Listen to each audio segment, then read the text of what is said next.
Last data இன்னும் 11 days இருக்குது சரிங்களா? சரிங்க. நம்ம ஜியோ நெட்ஒர்க்லேயே இருங்க சார், மாற்றிடாதீங்க. ஏதாவது ப்ராப்ளம் இஷ்யூஸ் ஃபேஸ் பண்ணிட்டு இருந்தா சொல்லுங்கள், செக் பண்ணி சரி பண்ணி தரோம். ஜியோலே இருங்கன்னு கேட்குறோங்க சார். நீங்கள் பண்ணுறது எல்லாமே ப்ராப்ளம் தாங்க மேடம். ஒரு ப்ராப்ளம் தான் சொல்லிடலாம்.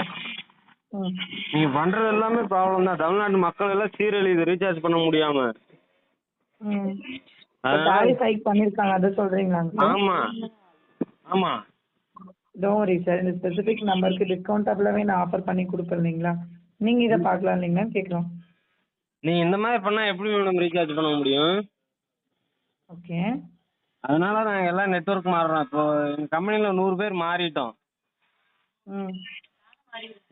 அதான் காலேஜ் வரையும் பாடுறாங்க.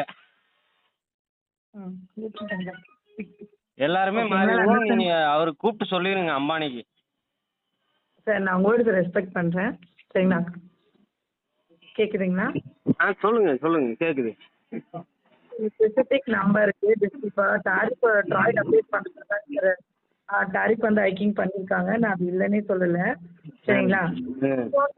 ஸ்பெசிஃபிக் நம்பருக்கு என்ன ஆஃபர் பண்ணி கொடுக்கலான்றதையும் நான் உங்களுக்கு அப்டேட் பண்ணுறேன்னு சொல்கிறேங்க சார். இல்லை, இது வரைக்கும் நீங்கள் கொடுத்த ஆஃபர் போதும்னு நினச்சி தாங்க நான் மாற்றுறேன். இப்போ நீங்கள் ஏன்னா இப்போ எந்த நெட்வொர்க் மாறணும்னு நினைக்கிறீங்க சார்? நான் எதுவோ மாறுறேன், எனக்கு வேண்டாம், விட்டுருங்க. ஃபைன் சார், நீங்கள் பாருங்கள், உங்களுடைய விருப்பம் தான். ஏன்னா பிஎஸ் நெட்வொர்க் இருந்தால் அது 3G நெட்வொர்க்கு, பெரும்பாலான நேரத்தில் டவர் சிக்னலே கிடைக்காது. அதனால தான் சொன்னேன். இப்போ நீங்கள் பண்ணிக்கிறது 11 டேஸ் இருக்குது வேலிடிட்டி. அந்த வேலிடிட்டி இருக்க வரையும் அது யூஸ் பண்ணலாம் இல்லைங்களா? அது என்னோட பிரச்சனை தானுங்க, நான் பார்த்துக்கிறேங்க. ஒரு வேளை இந்த நம்பரை நீங்கள் கண்டினியூ பண்ண நினச்சா கேன்சல் ஸ்பேஸ் நம்பர் போட்டு 1 அனுப்புங்க. ஓகே.